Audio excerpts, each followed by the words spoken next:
자, 한 달 전에 우리는 첫 시간 구원하심이 우리 하나님과 어린 양께 있다라는 말씀을 같이 나누었습니다. 그래서 그 말씀의 핵심은 무엇이냐? 그것은 바로 우리의 구원의 주권이 하나님께 있다. 우리 지난 시간에 교리라는 말씀을 제가 드렸고, 그리고 우리 개혁신학과 칼빈신학에 있어서 그 핵심이 바로 하나님의 주권이라고 말씀을 드렸습니다.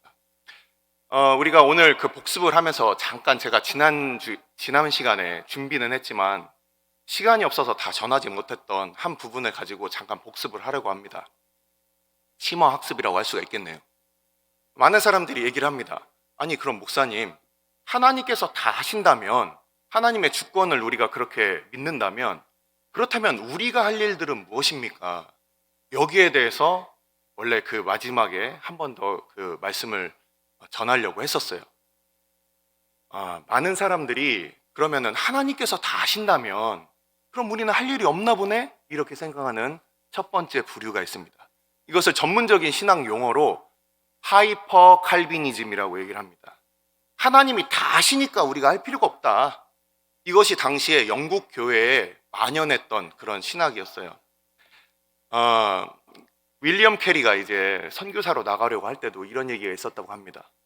우리 하나님을 알지 못하는 그 열방에 우리의 그 말씀을, 복음을 전해야 되겠습니다. 그랬을 때 어떤 사람이 당시에 팽배했던 하이퍼 칼비니즘의 그 근거에서 이렇게 얘기를 하는 거예요. 여복의 젊은이, 그렇게 너무 방방 뛰지 말게. 어차피 하나님께서 그들에게 복음을 전해 주실 걸세. 어떻게 생각하십니까? 하나님이 다 하시니까 그럼 우린 손 놓고 있어도 되는 건가? 이렇게 생각하는 첫 번째 부류가 있을 수 있고, 두 번째, 하나님이 뭔가를 하실 때 우리도 손을 내밀어야 우리도 뭔가 이렇게 하나님께서 우리를 통해서 이렇게 하시지 않겠어? 이렇게 생각하는 것이 바로 신인협동교리라고 합니다. 신인협동교리. 이것을 알미니안이라고 합니다. 알미니안들의 그 교리, 알미니우스주의라고 합니다. 그래서 하나님이 구원을 베푸실 때 하나님이 손을 내밀고 우리도 손을 잡고 해서 서로 50대 50의 지분을 가지고 99대 1이든지 또는 1대 99든지 뭔가 하나님께서 구원을 베푸실 때 우리도 거기에 첨가하는 우리의 노력이 필요하다, 이렇게 얘기하는 것이 있어요. 그게 두 번째입니다. 그리고 세 번째가 바로 우리가 추구해야 될 참된 개혁주의, 참된 칼비니즘이 얘기하는 부분인데, 먼저 첫 번째는 하나님께서 100% 구원을 베푸신다. 하지만 사람은 아무것도 할 것이 없다. 이것이 잘못됐다라는 것은 우리는 다 알고 있습니다. 그리고 두 번째, 무엇인가 사람이 이렇게 하나님의 그 구원에 있어서 손을 내밀었을 때 잡는다면, 우리의 힘이 빠져서 놓치면 구원은 취소되는 걸까요? 어떻게 생각하십니까? 우리가 지난 시간에 들었던 계시록 7장의 말씀처럼 구원하심이 우리 보좌에 앉으신 우리 하나님과 어린 양께 있다고 했는데, 그렇다면 인간에게도 뭔가 그것이 있다면 그러면 그 말씀이 잘못됐든지 이 교리가 잘못됐든지 둘 중에 하나 잘못이 있지 않겠습니까? 그렇기 때문에 우리는 이 알미니안주의에 그럴듯해 보이는 이것을 우리는 배격하고 우리는 배척합니다. 하나님이 전적으로 구원하신다. 그렇다면 바른 우리의 태도는 무엇이냐? 하나님께서 우리를 100% 하나님의 절대적인 주권으로 우리를 구원하신다라는 거예요. 그때 우리가 하나님께서 100% 베푸시는 그 구원에 우리가 100% 화답을 하는 거예요. 하지만 그 시작은 하나님이다. 하나님이 우리에게 아들을 주시고 우리를 구원하시는 100%의 그 구원을 우리에게 베푸실 때 우리가 그 하나님 앞에 100% 그 하나님 앞에 나아가는 거예요. 그래서 때로는 우리가 놓칠 수도 있어요. 하지만 여전히 하나님께서 붙잡고 계시고, 하나님께서 우리에게 그 아들을 주셨는데 마치 아나니아와 삽비라처럼 뭔가 몇십 프로, 20%, 30%, 때로는 99% 남겨놓고 1% 드리면서 100% 다 드리는 척하고, 이런 것들이 잘못됐다는 거예요. 하나님께서 100%, 우리가 그것에 대한 반응으로 100% 드리는 것이, 그것이 바른 칼빈주의, 개혁주의의 구원의 태도인 것이라는 거예요. 그래서 우리는 하나님의 주권을 얘기할 때 하나님이 다 하신다고 기계적으로 그렇게 생각해서는 안 돼요. 우리 인간들은 이미 베푸신, 우리가 구원을 얻기 위하여 헌신하는 것이 아니에요. 이미 구원을 얻은 우리들이 하나님을 향하여 우리의 모든 것을 다 드리는 것이, 그것이 바른 신앙의 태도인 것입니다. 자, 이 정도로 우리가 지난 시간에 그 복습을 가름하도록 하고, 자, 오늘 말씀은 이제 본문으로 우리가 들어가는데, 오늘 실제 이제 군대에서 제가 모든 예화, 설명 이런 것들을 다 군대식으로 한번 생각을 해봤습니다. 앞으로 이 부트캠프 4주 동안 하면서 모든 예화를 한번 다 군대에서 있었던 일들 한번 생각해보자 이러면서 생각을 했어요. 오늘 말씀을 굳이 군대의 어떤 그 시간으로 따지자면 저는 독도법이라고 하겠습니다. 독도법에 대한 우스갯소리들이 많이 있는데, 그 똑똑하고 현명한 소대장을 만나야 병사들이 고생을 하지 않습니다. 어떤 소대장들은 지도를 읽을 줄 몰라서 막 열심히 산을 향해서 갔다가, 여러분들 잘 아시죠? 이 산이 아닌가비요. 모든 사람들이 거기서 기운 빠져서 다 적의 손에 죽는 것이 아니라 우리 소대장의 그 잘못된 방향 때문에 다 죽어버리는 거예요.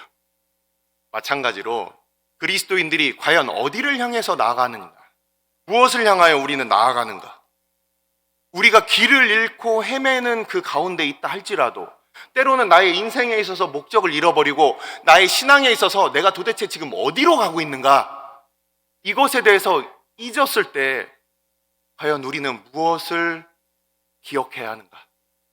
이것이 바로 오늘 말씀입니다. 자, 오늘 말씀은 여러분들 보시다시피 제가 제목을 조금 요상야릇하게 이렇게 지어놨는데, 뭔가 이렇게 여러분들 관심을 이렇게 그냥 목사님 알고 있는 말씀 전하시네 이런 게 아니라 이게 뭐지? 조금이라도 궁금해 하시라고 이렇게 적어놨습니다. 수학 공식은 아니에요. 뭔가 어떤 사람들은 일단의 무리들이 대성통곡을 하고 있고, 일단의 무리들은 기쁨의 함성을 지른다라고 그렇게 얘기를 하고 있어요. 자, 이 장면을 우리가 다 같이 한번 들어가 보겠습니다. 자, 실제 이제 성전이라는 것이 오늘날 우리가 지금 모여있는 이 예배당과는 좀 다른 개념이에요. 우리가 지금 모여있는 이 예배당은 그야말로 그냥 예배를 드리는 건물입니다. 예배당입니다. 하지만 이스라엘 백성들에게 있는 이 성전이라는 것은 실제 이 성막으로부터 시작을 합니다. 이 성막이라는 것이 언제 시작되었느냐? 바로 출애굽하면서 하나님께서 모세에게 명령하신 대로 그들이 성막을 만들고 성막을 짓고 그곳에 하나님의 법궤를 만들고 그것을 지성소에다가 그 법궤를 둠으로 인해서 이 성막이라는 것이 시작이 되었습니다. 그래서 이 성막은 대략적인 그 연대로 모세가 출애굽을 인도했을 때가 대략 주전 1500년 정도가 되고, 기억하시기 좋게 제가 그냥 1500년 정도로 이렇게 생각을 하시면 됩니다. 그리고 다윗을 여러분들이 구약에 연대가 헷갈린다 이런 분들은 다윗이 딱 1000년 정도다 이렇게 생각하시면 돼요. 다윗은 주전 1000년 정도입니다. 그래서 다윗 바로 아들인 솔로몬이 그 성전을 짓기까지 성막이 대략 500년 동안 이 이스라엘 백성들과 함께 동행을 하게 됩니다. 그래서 주전 1500년부터 솔로몬의 성전이 대략 960년 정도, 960년 좌우로 그때 지어졌으니까 대략 500년 정도가 성막이 그렇게 있었던 시기가 있었어요. 그리고 이 성전이 지어지는데 오늘 이제 읽은 이 부분은 언제냐? 1성전과 2성전 사이다. 이게 바로 오늘의 시대의 어떠한 지점이었는지를 제가 말씀을 드리는 겁니다. 그래서 성전에 대해서 여러 가지 얘기들도 있고 우리가 단편적으로 아시는 것들은 이미 많으실 거예요. 하지만 제가 여러분들에게 알기 쉽게, 자, 성전은 이렇게 3개를 기억하시면 됩니다. 첫 번째, 솔로몬 성전. 두 번째, 스룹바벨 성전, 오늘 나오는 성전의 기초가 놓여졌을 때가 바로 바벨론 유수를 지내면서 바벨론이 와서 성전을 다 회파했어요. 그래서 성전이 기초까지 다 없어져 버렸습니다. 솔로몬 성전이. 그리고서 이 두 번째 성전이었던 스룹바벨 성전의 기초를 놓는 것이 바로 오늘의 말씀입니다. 그리고 이 스룹바벨 성전은 실제 그 안에 지성소에 하나님의 법궤도 없었어요. 근데 이 성전이 이제 계속 이어져서 주전 60여 년경에 로마의 폼페이우스 장군에 의해서 또 한 번 더 다시 한 번 다 없어져 버립니다. 그래서 두 번째 성전마저도 다 없어져요. 그래서 구약을 나눌 때 성막의 시대, 그리고 1성전 시대, 2성전 시대, 그리고 나서 예수님 당시에 있었던 그럼 성전은 무엇입니까? 이렇게 물으실 수 있겠죠. 그게 바로 예수님 오시기 바로 20년 전에, 주전 20년 경에 헤롯 대왕이라는 그 왕이, 이 사람이 뛰어난 건축가였어요. 그래서 그 가이사라라는 그 항구 도시도 짓고, 그리고 이 사람이 이제 로마에 잘 보이는데 또 유대인들에게도 이제 잘 보이기 위해서 이 사람이 성전을 의리번쩍하게 짓게 됩니다. 그래서 주전 20년부터 주후 64년까지 대략 85년 정도를 성전을 짓는 거예요. 그래서 당시에 성전을 얼마나 멋지게 지었느냐? 성전에 지은 것들이 대리석, 어마어마하게 큰, 거의 당시의 기록으로는 한 1.2m 정도 되는 그 대리석으로 짓고, 그리고 또 성전의 그 지붕은 금으로 둘러가지고 멀리서 봐도 반짝반짝반짝한 거예요. 그래서 예수님을 향해서 다른 제자들이 이렇게, 다른 사람들이 이렇게 말씀을 드리는 겁니다. 아, 주님, 이 성전의 이 아름다움 어떻습니까? 그랬더니 예수님께서 초를 팍 치시죠. 이 성전 아무것도 아니야. 다 무너뜨려도 내가 사흘 만에 다시 지을 거야. 당시에 이스라엘의 자부심이었고 그 의리번쩍했던 이 성전, 이것은 이스라엘 백성들에게 있어서 타 종교들과 달리, 아, 이곳에서 우리는 예배하고 우리는 하나님을 이곳에서 섬긴다 하는 그런 의미였는데, 그것이 예수님의 눈에 볼 때는 아무것도 아니었다는 겁니다. 자, 1성전, 2성전, 3성전. 그래서 1성전은 솔로몬 성전, 2성전이 바로 오늘 나오는 스룹바벨 성전, 그리고 제3성전이 바로 헤롯 대왕이 지은 헤롯 성전. 이렇게 우리는 성전에 대해서 이렇게 기억을 하면 됩니다. 자, 왜 갑자기 또 성전을 얘기했느냐? 이 이유가 분명히 있지만, 먼저 옛날에 솔로몬의 성전이 어땠는지에 대해서 얘기를 해야 될 것 같아요. 왜냐면은 오늘 나온 이 말씀에 있어서 그 1단의 무리들이 나옵니다. 실제 이 성전의 그 건축은 언제 됐느냐? 1차 그 바벨론한테 완전히 멸망당한 것이, 성경에 대해서 박식하신 분들은 아실 겁니다. 주전 586년이에요. 주전 586년. 요거 하나만 외우고 있으면 내가 하나님 앞에 갈 때까지 아주 편합니다. 주전 586년. 이때 바벨론에 이제 멸망하게 되는데, 이 바벨론에 멸망해서 그 1차 포로가 이제 돌아오게 되는데, 그때 1차 포로가 돌아온 그 리더가 바로 스룹바벨이라는 사람이었어요. 오늘 나와 있는 이 본문에 있어서 스룹바벨과 함께 많은 사람들이 같이 모였다라고 되어 있습니다. 이 스룹바벨은 여호야긴 왕의 손자예요. 그러니까 유다 왕족이죠. 그래서 이 스룹바벨이라는 이름은 여러분들 또 어디서 보셨습니까? 마태복음 1장에 예수님의 족보에도 나오는 사람이죠. 그래서 이 사람은 아주 특이한 인물이에요. 그래서 이 스룹바벨이라는 이 사람이 왕족으로서 1차 포로를 고레스의 칙령이 떨어지자 그들을 데리고서 이제 가나안 땅으로 돌아오게 되는 겁니다. 이스라엘 땅으로 다시 본토로 귀환하게 되는 거예요. 그리고 돌아와서 바로 그해 7째 달에 오늘 나와 있는 이 에스라서 3장 이 앞부분 전문맥을 보시면 그곳에 제7째 달에 이 사람들이 같이 모여서 에스라 1장과 2장은 그 돌아온 사람들의 명단이고, 이 3장 초반을 보시면 이 같이 돌아와서 이제 하나님 앞에 처음으로 초막절을 드리는 바로 그 장면이 나오게 됩니다. 그래서 사람들을 불러 모았다라고 돼 있어요. 그게 몇 월이라고 돼 있습니까? 7월 달. 잘 알고 있죠? 7월 달. 나팔절입니다. 나팔절에 모든 사람들이 다 모이는 거예요. 그달 10일에 대속죄일이 있어요. 그리고 15일부터 해서 그들은 하나님 앞에 초막절을 지내게 되는 것이죠. 그래서 이스라엘의 3대 절기 중에 그 마지막 절기였던 이 나팔절, 초막절, 수장절, 이때 이 스룹바벨이 모든 백성들이 자기 곳에 있다가 이제 다 모이게 되는 겁니다.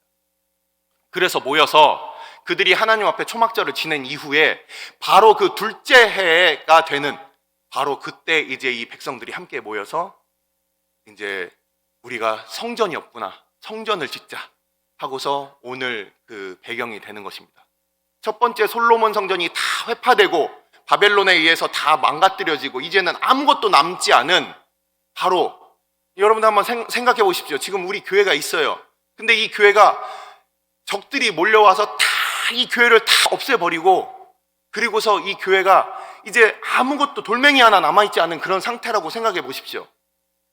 그래서 포로살이를 하고 돌아온 그 백성들이 아무것도 남지 않은, 옛날에 우리 성전이 있었는데 그 자리에 모여서 이제 다시 짓자 하고서 성전의 그 기초를 놓는 것이 바로 오늘 본문의 배경이라는 것입니다.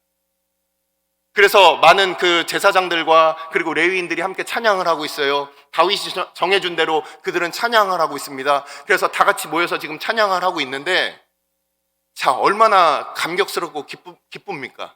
아무것도 없이 이제는 다 회파된 그 자리에서 이제는 다시금 하나님의 성전이 올라가겠구나 하고서 이 젊은 사람들이 같이 모여서, 야, 드디어 이제 드디어 다시금 하나님의 성전을 우리가 볼 수 있겠구나 하고서 사람들이 다 같이 모여서 기뻐하며 찬양했다라고 되어 있습니다. 근데 오늘 이 본문을 보십시오. 오늘 본문에 있어서 12절, 13절을 오늘 중점적으로 보도록 하겠습니다. 12절을 보시면 세 무리가 나옵니다. 세 무리. 세 무리는 어떤 분들이었느냐? 첫 번째는 제사장들. 첫 번째는 제사장들이에요. 그리고 두 번째는 레위인들. 그리고 세 번째는 아버지 집의 족장들, 우두머리들. 그래서 족장이라고 이렇게 한글 개역 개정에는 이렇게 번역을 해놨습니다. 그래서 제사장의 무리, 그리고 레위인들, 그리고 백성들의 지도자들. 오늘날 우리 지금 우리 중앙교회 형편으로 얘기를 하자면 우리 교역자들과 중직자들, 그리고 우리 목자들, 이런 분들이 그 옛날에, 그 중에서도 나이가 많으신 분들이 그 옛날 첫 성전을 보았던 분들이 이 기초가 놓이는 것을 보면서 만감이 교차하는 거예요. 그러면서 그들은 성경의 그 직설적인 그 표현을 그냥 제가 말씀드리자면 눈들이 울기 시작했다. 그러면서 콜가돌이라고 그래가지고 큰 소리가 함께 그 안에서 눈물이 나기 시작했다, 이렇게 표현을 하고 있어요. 그들은 왜 울고 있을까요? 이 기쁜 날에 그들은 왜 울고 있을까요? 다 무너졌던 곳이 이제 기초가 놓였는데 그 노인들은 그 옛날 영광스러웠던 그때를 기억하는 거예요. 솔로몬 성전이 어떻게 생겼었는지 우리는 열왕기상 6장을 보시면 아주 자세하게 나와 있습니다. 솔로몬의 성전은 어떻게 지어졌습니까? 여러분들은 어떻게 지어졌다고 알고 계십니까? 솔로몬의 성전은 어떻게 지어졌을까요? 그냥 솔로몬이 지었죠, 목사님. 솔로몬의 성전 아닙니까? 그래서 이렇게 생각하시는 분들이 있지만 그렇지 않아요. 실제 솔로몬의 성전이라고 우리가 부르지만 그 성전을 짓기 위해서 준비한 사람은 과연 누구였습니까? 그것은 바로 다윗이었습니다. 하나님께서 그 다윗에게 머릿속에 그 청사진을 주셨어요. 우리 한번 찾아볼까요? 머릿속에 정말 청사진을 주셨다고요? 진짜요, 목사님? 예, 맞습니다. 우리 역대상 28장. 자, 역대상 28장 한번 찾아보겠습니다. 집에서 지금 온라인으로 보시는 분들도 같이 지금 그 말씀을 찾아보시기 바랍니다. 예배 시간에 그냥 우리가 적극적으로 이렇게 참여해서 말씀을 찾아보는 것이 굉장히 유익합니다.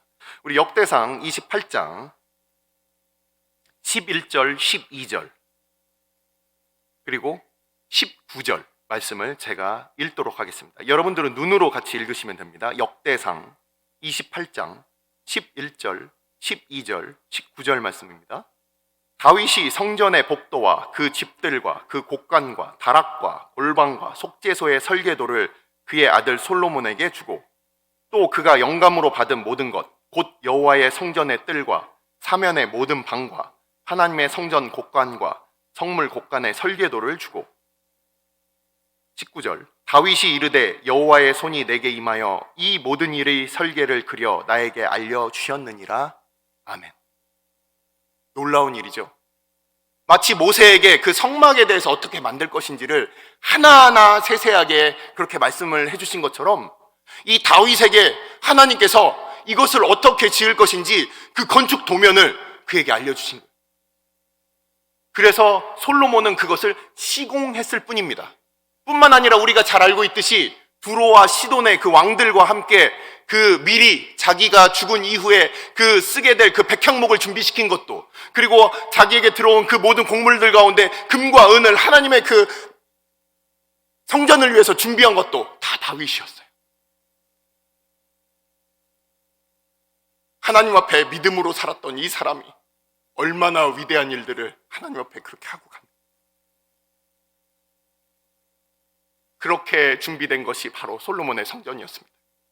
우리는 열왕기상 6장을 보면은 그 솔로몬이 이 방금 다윗이 하나님으로부터 받은 이 설계도를 따라서 어떻게 지었는지 알 수가 있어요. 그것을 한번 읽어보시기 바랍니다. 제가 그냥 대략적으로만 설명을 드리겠습니다. 제가 이 그 성전이 과연 얼마만큼 크기였고 어떤 모양이었는지 제가 보면서 이 준비를 하면서 참 대단하다 이런 생각들을 하게 되었는데 솔로몬의 성전이 얼마 정도 크기가 됐을까, 여기에 대해서 제가 비슷한 건물들을 또 막 찾아보지 않았겠습니까? 자, 우리 여러분들 그 얼마나 크기였는지 제가 대략적으로 말씀을 드리자면 앞에서부터 뒤에까지 그 길이가 현관에서부터 맨 끝까지죠. 이게 바로 60규빗이라고 돼 있어요. 근데 이게 성전의 규빗입니다. 성전의 규빗은 일반 규빗과는 조금 달라요. 일반 규빗은 대략 여러분들 잘 아시지만 이 팔꿈치로부터 손끝까지를 해서 일반적인 사람들이 대략 46cm 정도가 됩니다. 성전 규빗은 여기에 손바닥 폭 하나를 더 더합니다. 그러면은 이게 성전 규빗이에요. 이게 대략 52cm 정도가 된다고 합니다. 이게 성전 규빗인데 50cm, 0.5m로 계산을 했을 때 성전에 있어서의 그 앞에서부터 뒤까지가 대략 60규빗이고 전체적인 길이가, 그리고 높이가 지성소의 높이가 30규빗이고 대략 15m 정도가 될 겁니다. 그리고 폭이 20규빗이다. 그래서 폭이 대략 10m 조금 넘는 거예요. 이건 내벽 사이즈입니다. 내벽 사이즈, 외벽 사이즈가 아니라. 그리고 그 외벽으로 걸쳐서는 3층에 걸쳐서 어떤 다락들이 존재를 했어요. 그래서 길이가 대략 그 30m가 정도가 되고, 그리고 앞에 있는 그 들어가는 그 입구 처마까지 하자면 또 10m가 추가가 돼서 40m 정도가 되고, 그리고 주변에 방들이 둘러 있고 높이가 한 15m 정도 되는 건물이 뭐가 있을까? 찾다 몇 가지를 준비했는데 오늘 교회에 딱 오면서 보니까 딱 우리 교회 반 사이즈입니다. 우리 교회 이 본당에 딱 반 사이즈예요. 높이도 그렇고요.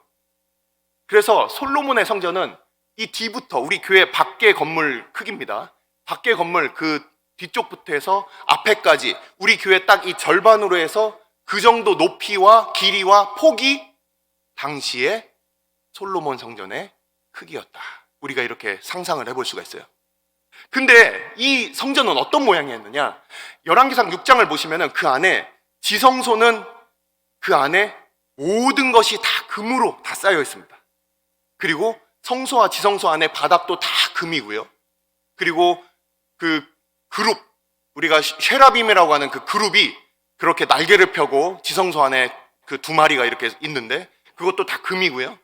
그 안에 금으로 된 그 촛대와 그 진설병 그 테이블이 탁자가 다 놓여져 있었고요.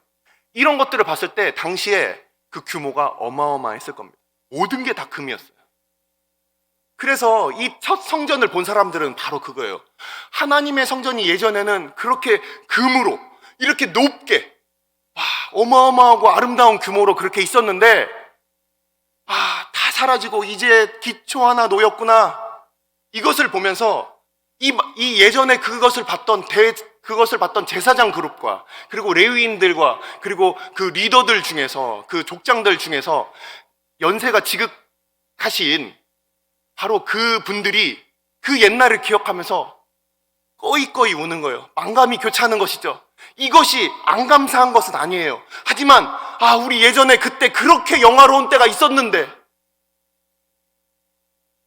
한때 그때 우리에게 있어서 전성기가 있었는데, 잘 나가던 때가 있었는데, 젊은 사람들 말대로 요즘 리즈 시절이 있었는데 뭐 그렇게 생각을 하는 거예요. 그러면서 그 안타까움과 아쉬움과 이것이 교차하니까 그 많은 연세가 들으신 그분들이 함께 울기 시작하는데, 아이고야 하면서 그들의 눈물이 나기 시작합니다. 그들이 소리를 지으면서 아이고 그때 그 성전이 다 사라졌구나. 그 영광이 다 사라졌어. 우리가 하나님 앞에 죄를 지음으로 이것이 다 사라졌구나. 그 통탄을 하나님 앞에 찬양하고 있는 젊은이들과 함께 그렇게 섞여 있는 겁니다. 그 젊은이들은 왜 저들이 우는지 아마 알지 못했을 거예요. 그들은 옆에서 기초가 놓여졌구나. 좋다. 우리에게 있어서 하나님의 영광의 때는 언제입니까? 지금 이 백성들, 이 젊은이들이 생각하는 하나님의 영광은 바로 그때예요.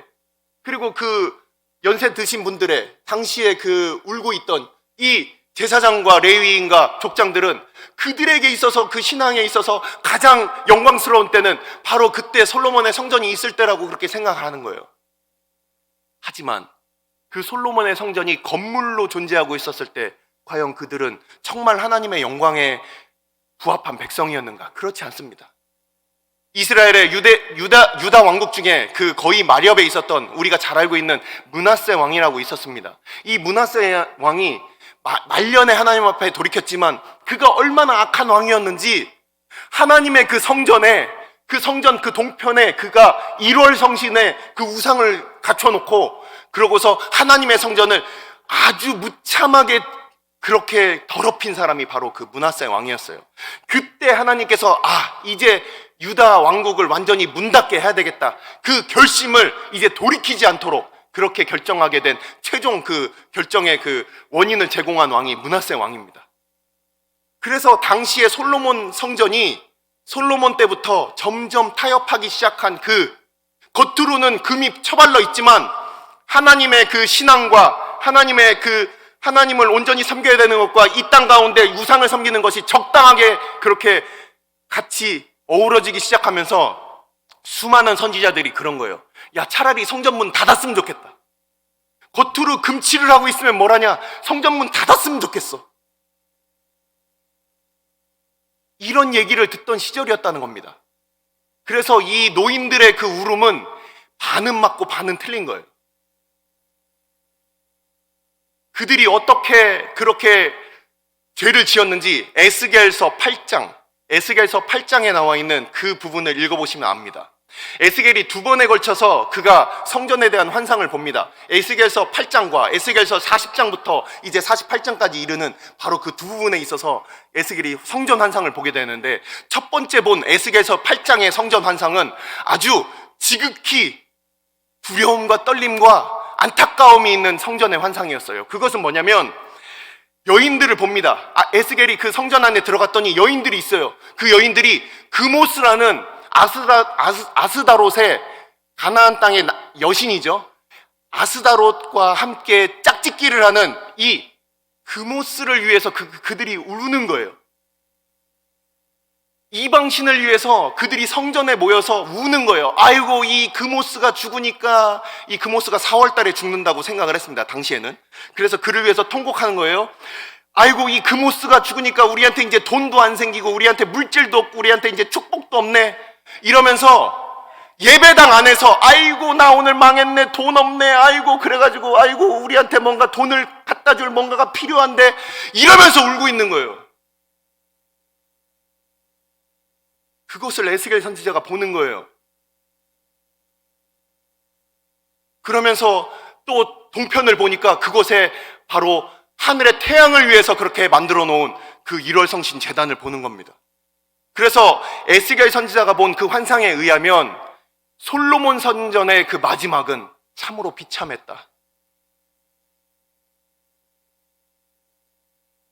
하나님의 성전인데 우리가 지금 이 예배당에 마치 하나님의 말씀이 제대로 선포가 안 되고 이단 사설들이 이곳에서 마치 그렇게 선포된다고 생각해 보십시오. 피가 거꾸로 솟지 않겠습니까? 그런 느낌을 에스겔 8장에서 그렇게 전달하고 있는 거예요. 하지만 에스겔서 40장을 보면 어떤 성전이 나옵니까? 지금 오늘 이 통곡하고 있고 기뻐하고 있는 이 백성들, 단지 그 옛날 눈에 보이는 그 성전이 아니라 에스겔서 40장은 하나님의 성전에 있어서 최종적인 그 완성본을 얘기를 해주고 있습니다.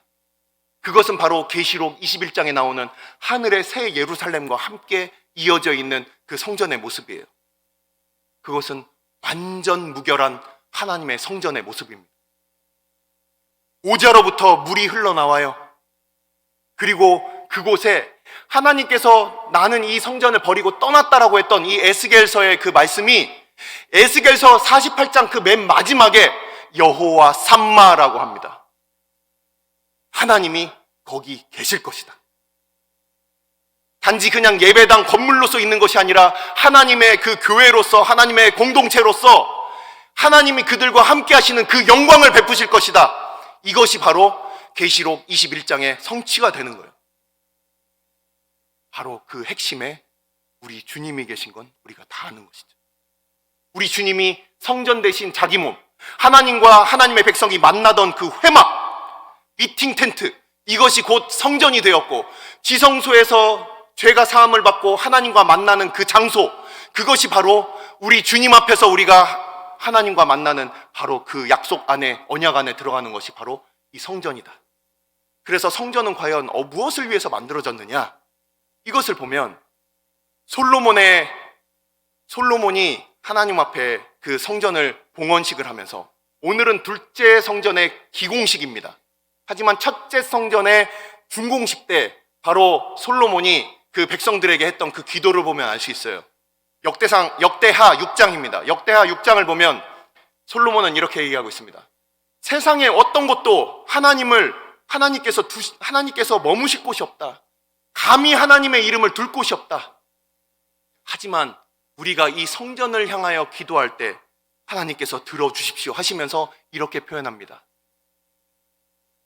여호와께서 당신의 이름을 두신 곳, 이곳이 바로 성전이라는 것. 성전이라는 것은 바로 하나님께서 그 영광을 하나님의 백성들에게 계시하시고 함께 하시는 곳을 바로 우리는 성전, 우리가 그렇게 알고 있는 겁니다. 자, 우리는 오늘 부트캠프 제2주차의 그 훈련에 지금 임하면서 첫 번째 하나님의 주권에 대해서 우리는 얘기를 했는데, 칼빈 신학에 있어서 중요한 바로 두 번째가 바로 하나님의 영광입니다. 이 스룹바벨과 함께 다시 이스라엘로 돌아온 사람들은 어떤 사람들이었냐면, 이 사람들은 야 니네 다 돌아가, 억지로 돌아가, 이런 사람들이 아니에요. 고레스가 칙령을 내립니다. 너희들 중에서 너희들이 돌아가서 하나님께 예배하고 하나님을 섬길 원하는 사람들이 있다면 돌아가라. 저 별로 생각 없는데요, 나 그냥 여기 사는 게 좋아요, 이런 사람들은 그냥 머물러도 됐어요. 하지만 하나님의 영광을 기억하고 다시금 그 앞에 자발적으로 돌아온 사람들이 이 포로에 귀환한 사람들이었다는 겁니다. 우리 이 자리에 모인 하나님의 백성들도 마찬가지. 누군가가 시켜서 3일 예배 나왔습니까? 누군가가 시켜서 나 3일 예배 안 나가면 나 구원 취소될 것 같아가지고 내가 나와요. 이런 사람들 혹시 있습니까? 당연히 없겠죠. 우리가 하나님의 영광을 위하여 사는 사람들, 그 누구도 내가 아직 구원 못 받아서 전전긍긍한 마음으로 그렇게 섬기는 사람들 없을 거예요. 우리가 이 세상을 살아간다는 것은 무엇입니까? 내 몸 하나가 건강하고자, 우리 가족 한 그룹이 안녕하고자, 그것이 우리의 신앙에 있어서의 최종적인 목적이겠습니까? 그것이 아니죠. 우리에게 있어서는 항상 기억하고 우리가 이 땅에서 사는 것이 전부가 아니라는 것을 기억하는 하나님의 백성들은 그 아브라함이 장막 가운데 거하면서 영원한 도성을 바라봤던 것처럼 이 땅 우리는 나그네와 같이 살고 있지, 이 땅에서 우리는 곧 제대할 군인이지, 군대에서 내가 여기서 죽을 때까지 사는 건 아니지, 언젠가 하나님께서 제대하게 하시고 그 영광스러운 우리가 천성을 향해서 우리가 입성하게 될 우리가 개선문을 지날 때가 있겠지. 하지만 싸움이 힘들다고 탈영하시겠습니까? 전선에서 이탈하시겠습니까? 여러분들 믿음의 선한 싸움을 하는 그 자리에서 죽으면 다른 군인들이 다 우리 시체를 수습합니다. 그리고 국립묘지 가는. 근데 도망하면 평생 도망 다니는 겁니다. 평생 비겁자로 그렇게 낙인 찍혀서 어느 곳에도 내가 갈 곳이 없어요. 하지만 믿음의 용사들은 끊임없이 그 어려운 믿음의 선한 싸움 가운데 우리는 끝까지 갑니다. 이 싸움터에서 예수 그리스도 우리 왕을 위해서 우리가 싸우다가 죽는 겁니다. 그런 충성스러운 주의 백성들이 모이는 거예요. 그것이 나를 위한 것이 아니라 나를 군인으로 부르신 바로 그 우리의 왕 되신 주님의 그 영광이 우리가 잊지 말아야 될 두 번째, 군인으로서 우리가 잊지 말아야 될 것이 바로 이 영광이라는 거예요. 성전이라는 것은 그래서 나타난 거예요. 우리가 바람이 막 붑니다. 바람이 눈에 보이지 않아요. 하나님의 영광이라고 우리가 늘 얘기하지만 그것이 눈에 보이지 않아요. 하지만 바람이 불 때 풍향계가 돌아가는 것, 그리고 풍속계가 돌아가는 것을 통해서 바람의 방향과 그 세기를 알 수 있습니다. 마찬가지로 당시의 성막과 성전은 그런 의미를 담는 거예요. 하나님이 모든 곳에 무소부재하시지만 하나님께서 그 성전을 향하여 그들이 기도할 때 내가 듣겠다. 우리가 눈이 어두워서 하나님을 그 믿음의 눈으로 다 보지 못하기에 하나님께서는 우리 교회를 세워주시고 이 공동체를 통해서 하나님께서 우리로 하나님의 영광을 보게 하시는 거예요. 그래서 이 교회를 향하여 우리가 또한 하나님의 전이다, 우리가 또한 함께 모여서 이렇게 기도하고 예배하는 것입니다. 나 자신의 그냥 신앙의 뭔가 유익을 위해서라면 굳이 모일 필요가 없겠죠. 그냥 좋은 말씀들 떠돌아다니면서 그냥 인터넷에 있는 그냥 그런 설교들을 듣다가 끝날 거예요. 하지만 그것이 아닙니다. 우리가 함께 모이는 이유는 바로 우리가 함께 군인 되어서 함께 싸우는 자들이기 때문에 그래요. 말씀을 마칩니다.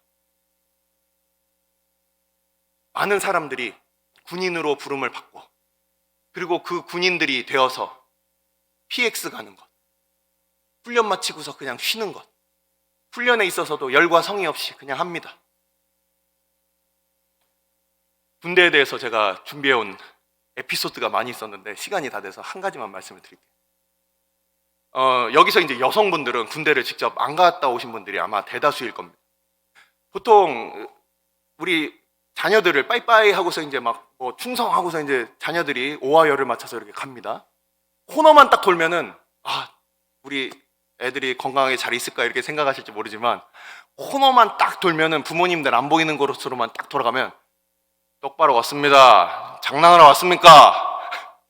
이러면서 말투가 바뀌고 내가 뭔가 어디 이상한 데 와 있구나. 이걸 이제 남자들이 다 느끼게 됩니다. 그러면서 갑자기 오하열을 마치게 되면서 줄을 맞춰서 걸어야 되고, 그러면서 첫 받는 훈련이 뭔지 아십니까? 군대 가서 처음 받은 훈련이 뭔지 아십니까? 우리 남성분들은 기억해 보시기 바랍니다. 바로 아까 우리 인사했죠? 제식 훈련이었죠. 제식 훈련이라는 것이 뭐 앞으로 가 뒤로 돌아가 뭐 그러면서 경례하고 뭐 받들어 총하고 이런 것들을 배우는데 도대체 이거 왜 하지? 생각은 해보셨습니까? 그것은 나 위에 상관이 있다. 나는 그 명령을 받는 사람이다. 그것을 몸에 배이도록 끊임없이 밥 먹으러 갈 때도 줄을 맞춰서 가고, 그리고 내가 경례를 하는 나의 상관 넘어서 국기에 대한 경례를 합니다. 그걸 통해서 나의 최종적인 나의 이 군 복무와 충성은 우리 국가를 위한 것이구나, 이것을 늘 배우게 되는 거예요. 마찬가지입니다. 우리가 군대로 같이 모였다고 했어요. 우리의 싸움은 혈과 육에 대한 것이 아니에요. 하지만 우리가 모여서 싸움의 기술을 배우기 위해서 여기 모인 것이 아닙니다. 싸움의 기술을 배우려면 어쩌면 격투기 체육관을 가든지 아니면 조폭들한테 배워도 잘 배울 것입니다. 하지만 군인들은 분명한 우리의 충성의 대상이 있어요. 우리가 믿음에 있어서도 마찬가지예요. 우리가 나의 가족에게 그 충성의 대상을 여러분들이 맞추고 있다면 이것은 잘못된 것이에요. 이것은 사병이나 마찬가지예요. 사적인 군대라는 겁니다. 하지만 우리가 그리스도의 좋은 군사라면 우리의 충성의 최종적인 목적은 바로 그냥 옛날의 신앙의 정성기, 또는 지금 뭔가 신앙이 내가 잘 자라고 있어, 이런 것들로 인해서 웃거나 울거나 하는 것이 아니라 최종적인 바로 그 하나님 나라의 그 영광, 그것을 바라보는 그것이 바로 우리의 부트캠프의 두 번째 날의 목적인 것입니다. 우리는 그리스도의 군사예요. 우리가 지금 나 자신에게 주목하고 있거나 아니면 단지 눈에 보이는 가연적인 교회로서 대전중앙교회가 여러분들의 하나님의 영광의 끄트머리라면 이것은 잘못된 거예요. 이것을 넘어서 모든 열방들 가운데 영광 받으실 하나님의 나라, 그리고 최종적으로 우리 주님 다시 오실 때 우리가 함께 그 몸이 될 영광스러운 새 예루살렘, 바로 주님의 몸된 군사로서 그것이 준비가 되어 있지 않다면, 그렇다면 우리는 다시금 오늘 돌아봐야 합니다. 우리의 충성의 대상, 우리의 이 열심의 최종적인 목적이 바로 영원히 불변할 하나님의 그 온전한 성전, 우리 주님이 되고 계시는, 기도하겠습니다.